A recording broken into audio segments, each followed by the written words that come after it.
Halo teman-teman, kembali lagi di konten iTalk. Pada episode kali ini, kami mengundang beberapa narasumber yang tentunya menginspirasi. Penasaran kan siapa aja? Yuk langsung kenalan dan simak Q&A dari mereka. Nah, sambil nonton video, ada baiknya di like, comment, subscribe, dan nyalakan lonceng notifikasinya, biar gak ketinggalan episode-episode berikutnya. Selamat menonton! Hai semuanya, kenalin gue Indira dari Bisnis Islam Angkatan 2021. Gue Farhan Tima, jurusan Ilmu Ekonomi Islam Angkatan 2019. Halo teman-teman semua, kenalin aku Felisa dari jurusan Ilmu Ekonomi Islam Angkatan 2021. Halo semuanya, kenalkan gue Julfi dari Ilmu Ekonomi Islam Angkatan 2018. Kategori lomba apa yang kamu ikuti?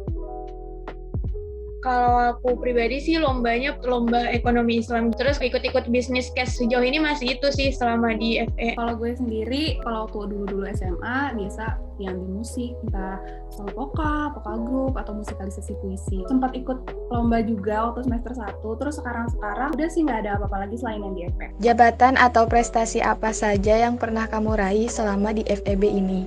Oke, jadi ada best presentation di ISS, Islamic Economic Student Summit, terus juara 1 KCC online dari BPKRI. Yang paling ya alhamdulillah kemarin dikasih kesempatan ya buat bisa summit ke Turki bareng beberapa teman-teman YIBI juga untuk prestasi lama di FEB ini. Itu yang pertama ada Dewan Perwakilan Mahasiswa Universitas Indonesia DPM UI, ada magang juga sih sama himpunan mahasiswa Islam gitu di luar kampus. Sebelumnya ini ya, kenapa gue tuh berkecimpung di organisasi, karena paham gitu gue bukan orang yang berprestasi yang akademik apa segala macam apres gitu yang lomba. Tapi lomba pernah sih beberapa kali ikut lomba, itu 2 kali dan itu business plan competition gitu. Apa yang menyebabkan kamu tertarik untuk ikut kegiatan tersebut? Buat aktif di beberapa kegiatan tersebut karena pengen mengeksplor diri lah, lebih lagi nggak cuma di organisasi doang tapi juga di beberapa lomba-lomba tersebut. Nah, kalau emang dari kecil tuh gue emang udah suka musikan, suka tuh ikut berbagai lomba. Berawal dari rasa penasaran dan juga keresahan sih pastinya ya. Kalau misalnya magang tambahan aja sih buat cukup kebutuhan sehari-hari, apalagi himpunan mahasiswa Islam ya, itu kita nambah koneksi, jaringan dan yang lain sebagainya. Sebenarnya aku orangnya lebih kayak gampang bosen gitu ya, jadi kalau misalnya akademik terus kayak nggak ada selingan kegiatan lain, lebih gampang capek gitu buat stay di akademik. Makanya aku ikut beberapa kegiatan yang di luar akademik. Bagaimana menyusun antara kegiatan akademik dengan organisasi atau aktivitas yang diikuti? Gue pakai ini sih, bantuan aplikasi, ada namanya Notion. Semua kegiatan gue misalnya di hari ini gue ngapa-ngapain aja, di tanggal segini gue ngapain aja. Jadi nanti kalau misalnya ada sesuatu biar nggak bertabrakan, gue bisa lihat jadwalnya dulu di situ. Oke, kalau misalnya dari aku sendiri itu, aku nggak bikin jadwal di HP, di aplikasi, atau dimanapun. Jadwal itu ada di kepala aku aja gitu. Misalnya, oh ini deadline-nya 2 hari lagi, berarti kerjaan sekarang gitu. Kalau nyeimbanginnya itu antara lomba sama akademik, pasti akademik kan yang prioritasnya. Tapi biasanya gue itu ngerjain dulu nih tugas-tugas di kuliahan gitu. Nanti kalau tugas kuliah udah kelar semua, terus gue udah punya waktu luang, nah waktu luang itu gue pakai buat ngerjain lombanya gitu atau untuk ikut lombanya. Kalau terkait manajemen waktu yang gue pakai ya cukup dengan Google Calendar sama sticky notes ya tempat. Ini gue belajar dari ketua DPM UI tahun lalu sih, Kak Mufazar Rafiki, itu FT17. Waktu ditanya tentang manajemen waktu, dia simpel aja sih caranya, maksimalin sebaik mungkin diri kita di waktu yang sedang kita ikuti gitu. Misalkan kita lagi kelas, ya udah maksimalin di kelas itu, kita catat, kita perhatiin dosen apa segala macam. Kita lagi organisasi, ya udah maksimalin kita di organisasi itu, kita kritis, kita berpendapat, bersuara, dan juga bikin skala prioritas lah ya. Mau kita mau jadi aktivis, korporasi, apa segala macam gitu, magang-magang, tetap prioritas kita akademik dulu gitu. Karena kan kita masih mahasiswa juga, kewajiban kita adalah akademik gitu kan. Apakah kamu memiliki role model yang menjadi acuan kamu? Pak Habibie sih, karena gue suka banget ketika dia masih bisa mempertahankan nasionalismenya di negara orang gitu. Terus Bang Mufazar, beliau banyak ngajarin gue tentang legislatif, tentang ya DPM UI tahun ini, apa yang dialami gitu, banyak cerita juga ke beliau. Dan walaupun udah bukan dunianya tapi masih mau untuk memberikan masukan-masukan dan saran-saran, itu keren banget sih. Jujur gue kayak nggak punya satu role model gitu loh, gue orangnya lebih ke kayak nggak punya satu panutan gitu, karena gue mikirnya kalau punya pikiran kayak gitu gue ngerasa gue tuh kayak tertekan sendiri gitu loh, kayak misalnya kalau gue mau istirahat dikit aja gue merasa bersalah gitu. Gue punya role model kayak dia, masa gue kayak gini sih gitu. Gue jadi kayak apa-apa tuh kayak salah. Acuannya gue jadi lebih baik atau enggak itu ya gue lihat aja dari gue yang kemarin gitu. Kalau gue sendiri, benar kata Felicia tadi, lebih ke diri sendiri sih. Karena kan setiap orang beda nih ya kapasitasnya, jadi kayak gue mengerti apa yang gue bisa, apa yang gue mau, ya emang diri gue sendiri. Terus kalau misalnya dari ngelihat dari faktor luar paling gue ngeliatnya kayak di sekitar gue, di circle gue, dia teman gue nih bisa kayak gini, kok gue nggak bisa sih, dia bisa loh nyelesain ini dalam misalnya 2 hari, tapi kok gue nggak bisa. Itu sih paling, jadi biar memotivasi diri sendiri, yang penting benar, lebih baik daripada hari kemarin gitu. Bagaimana kamu bisa ada sampai titik ini?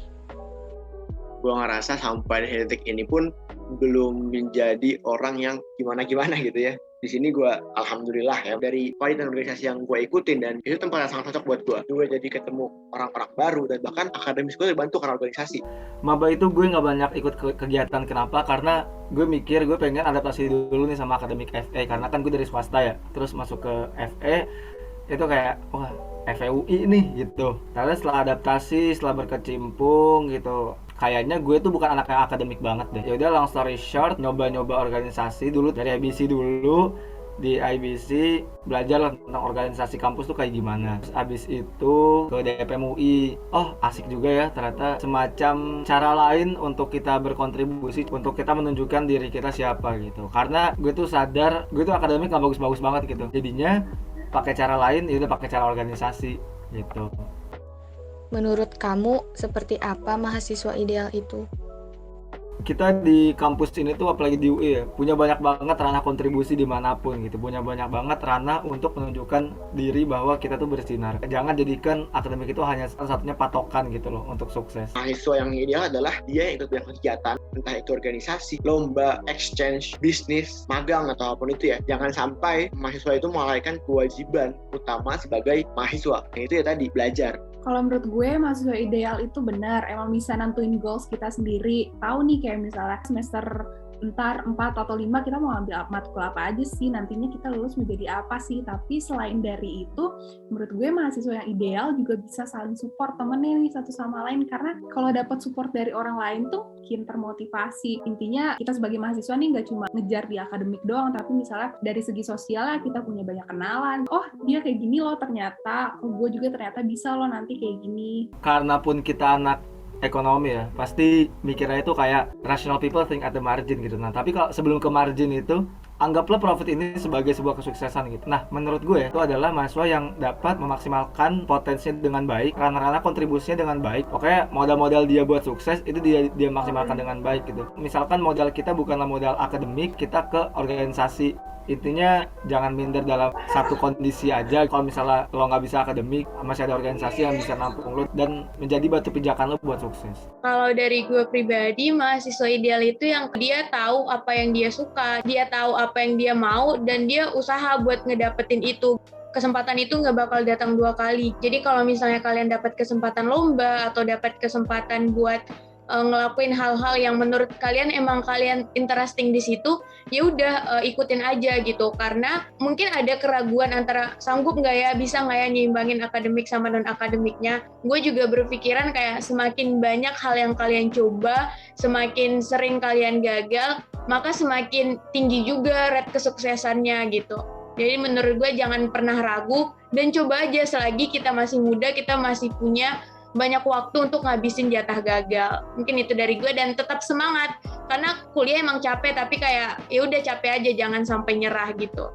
Kalau dari gue itu yang penting kita yakin nih sama niat kita. Kalau emang kita niatnya mau berkembang, mau nyoba-nyoba hal lain, itu pasti nanti dalam diri kita sendiri tuh mau loh berusaha. Terus benar juga jangan ragu, jangan kayak ih bisa nggak ya, capek nggak ya, karena kalau menurut gue sendiri mending capek daripada nyesel. Bener kata Felicia, kesempatan nggak bakal pernah datang 2 kali. Yang penting kalian harus coba semua hal, jadi kalian bisa tahu nih apa sih yang ternyata cocok buat diri kalian sendiri. Oh ternyata tadinya gue pengen A nih, tapi ternyata pas udah dicobain ternyata gue nggak cocok di A. Nah dari situ kan kalian bisa evaluasi, oh ternyata gue cocoknya di bidang lain kayak gitu. Yang penting kalian harus semangat, karena kalau nanti katanya kalau udah lulus tuh bakal kangen juga masa-masa kuliah. Jadi enjoy, dinikmatin, dan intinya semangat terus. Nah, buat kalian yang mau denger atau nonton lagi nih, Boleh banget nih di like, comment, and subscribe biar ada episode selanjutnya. Now you watch, we talk, and I talk. Bye-bye. Dimanakah akan ku cari pengganti dirimu? Entah di mana, oh di mana, di mana, di mana lagi harus ku cari. Itu. Malu. Comment and subscribe. Ulang. Subscribe biar ada episode kan gue jadi belibet ulang-ulang.